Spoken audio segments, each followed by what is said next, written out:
Dear students, welcome back to ACE Commerce with Dr. Alice Marty. We are going to cover Module 3 of Financial Management. Now you will be interested to know what I am going to cover in Module 3. Module 3, I am going to cover Objectives of Financial Management. In that, we have broadly divided it into two. One is Profit Maximization and second is Wealth Maximization. So in this module, we are going to cover broad objectives of financial management, then profit maximization, arguments for profit maximization and arguments against profit maximization. Two objectives. One is profit maximization and wealth maximization is the second objective for financial management. You know what is profit maximization. Profit maximization is maximizing the profit. Whatever the business operation, it's aimed at maximizing the profit. So here, we have to remember maximizing the profit. We have to remember any activity the company will do, they want to maximize the profit. So here, if you take the case of Apple company, how they are maximizing the profit, how they are bringing new products, new innovations, new technology. So any business activity, whatever they are doing towards maximizing the profit. Second is wealth maximization. Now what is wealth maximization? Wealth maximization is related to profit maximization, but you have to remember it is maximizing the wealth of the shareholders. They may not be distributing very high dividends and all, but ultimately the share value will increase. So they will be benefited. So if you take the case of Tesla company, you know the driverless taxis, all this, how Tesla is bringing innovation. They may not be distributing huge dividends every year, but they are distributing their profits and they are utilizing their profits for research and development, bringing new technologies. What the future is looking for, they are bringing new ideas, new products and all. So this is the first topic I want to cover. So you have to remember two objectives of financial management. One is profit maximization and second is wealth maximization. Now, we will see point by point what are the arguments for profit maximization. First is, it's the primary goal of management. Primary goal of management, the meaning is, if a salaried employee, he knows that he will get the monthly salary at the end of the month. That is his return. Or whatever work he is doing, he is entitled to salary. Whereas, if a person is doing business, he is taking a risk and he wants the reward as profit.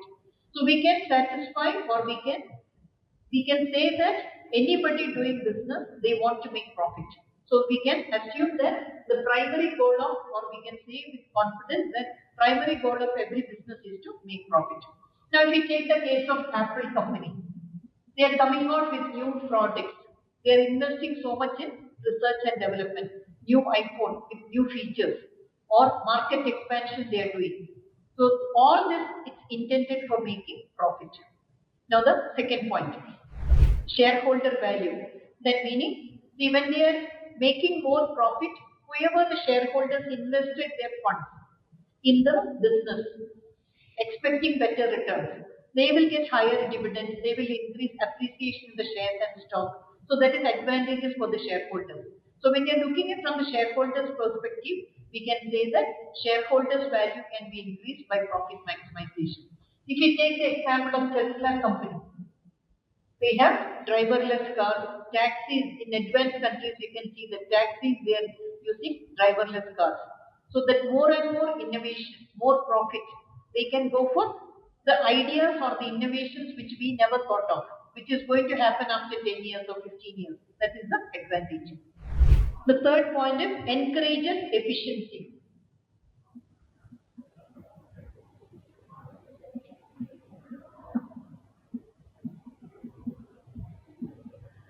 Encourages efficiency, the meaning every company wants to reduce the cost so that they can maximize the profit. So profit maximization, they will always try to reduce the operating expenses so that they can maximize the profit. If you take the case of Amazon, what the company is doing, every now and then they are investing more and more for reducing the logistic expenses. So they can give the customer delivery quickly and they can give more discount so they can attract more customers. All this they are doing with the help of encourages efficiency in operation. Whatever work they are doing it in a better way to get maximum profit. Fourth point is supports expansion and diversification.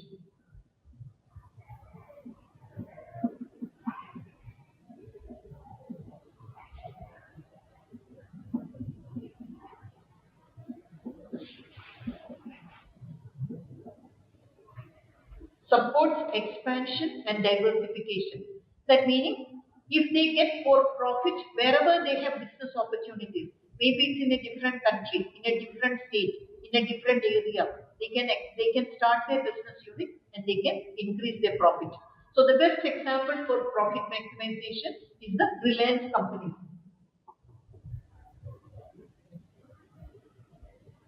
Reliance, which area? You tell me that area where they have not invested. So any area if you take that, it's telecommunications, it's Reliance Digital, anything, Reliance Jewelry. You name the product they have.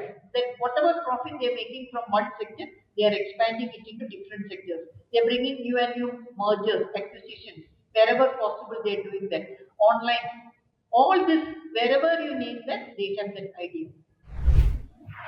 Next point, attract investors. If a company is doing better by making more profit, more and more investors will come. The company also will get more and more investment opportunities. The best example we can take is Google. Google has got more partnership arrangement with many companies, where IT companies are looking for partnership with Google because they can provide good service to the companies. Whatever you are looking for, they are able to do that. ChatGPT is the best example, how we are using in the educational sector. So Google is the example for this. So we have covered arguments in 4 points, in 5 points. One is primary goal, we have explained with the help of Apple company. Second is shareholders value. Example was Tesla company. Third was encourages efficiency, Amazon. Fourth is supports expansion and diversification, Reliance was the example. And fifth is attracts investors. That is the Google was the example.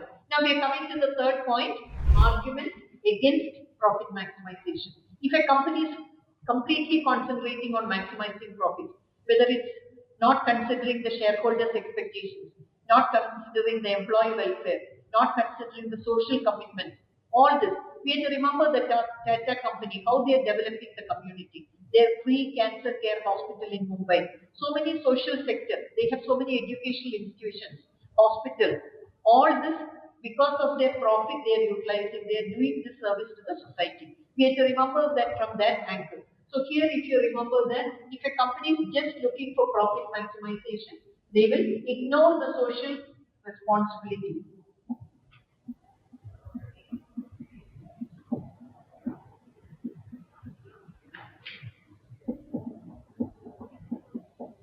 They will ignore the social responsibility completely. Imagine that Volkswagen company, what they have learned, what they have, waste disposal, if they are not doing it, emissions, when they are producing automobiles, these are the basic things they have to consider. So if a car manufacturer, if they are not following the emission certificate, if they are whatever they are doing is not correct, then it will have very bad image on the company's reputation.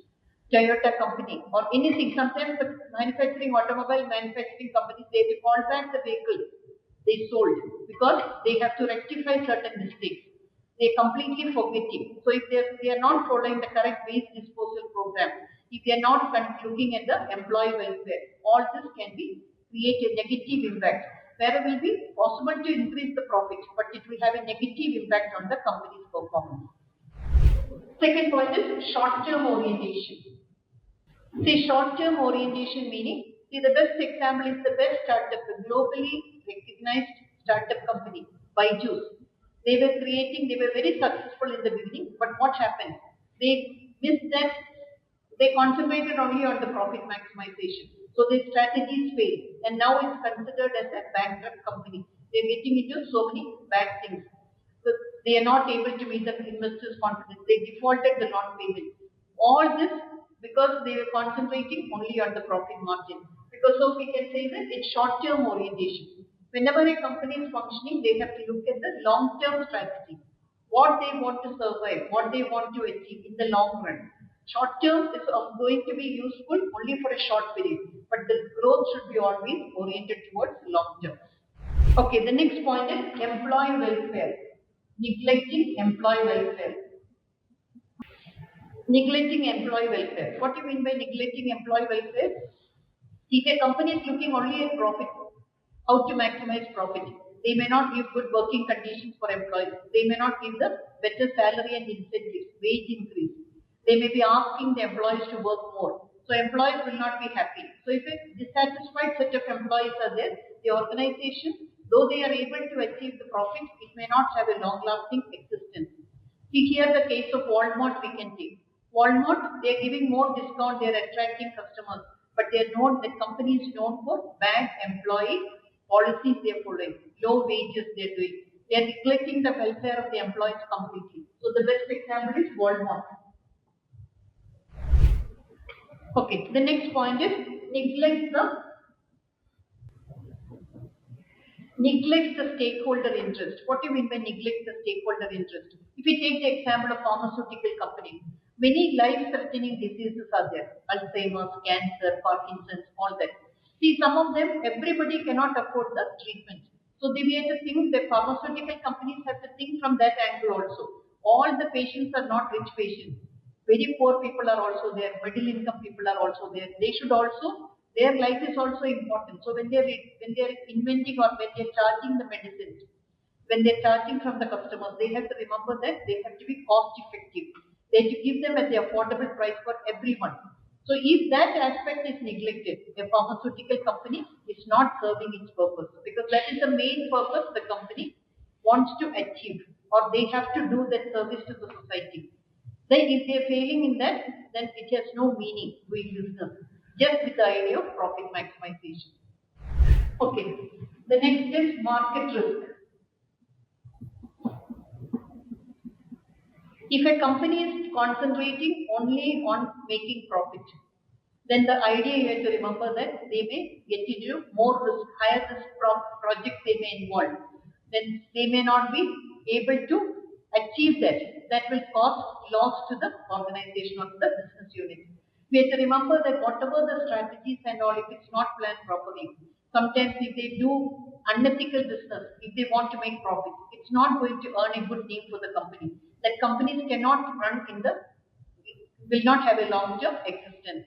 Enron company, the failure of Enron company, we know that. Once it was considered as a reputed company, but later they lost the company, they closed that company because of the unethical practices they followed. It was a major setback for the entire business. They questioned the credibility of the business itself. So when major companies are making mistakes, it will get wide media attention. So we have to remember that profit maximization is not the ultimate objective of any company. So they have to serve the society. So they have to serve the society and they have to fulfill all of the interests. So if I have to sum up the arguments against profit maximization, they are ignoring the social responsibility the companies which they are supposed to do. Second is short-term orientation.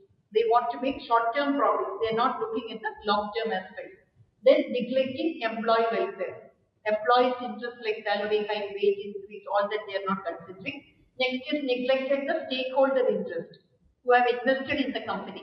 Their interests are not considered, their appreciation, their dividends. Then market risk. They are completely ignoring the market risk. Business is working in a competitive environment and so many risks can attach. This can affect the company's performance. It can be internal, it can be external. So when they are looking only at the profit aspect, they will completely ignore the market risk. So here you have to remember, we have covered three topics in this module 3. One is what are the objectives of financial management. We learned that it's profit maximization and wealth maximization. Then the second and third point, profit maximization, arguments for profit maximization and arguments against wealth profit maximization we have learned. So we conclude with this next module, we will cover the wealth maximization. Wealth maximization, arguments for wealth maximization, arguments against wealth maximization. This is what I wanted to achieve. Check the description box for PPT, notes, my textbook notes I am sharing. You can read that, it's simple, you will be able to understand. The questions also, whatever chapter wise I will be uploading, it will be helpful for preparing for the examination. Till we meet in the next video, happy learning, thank you.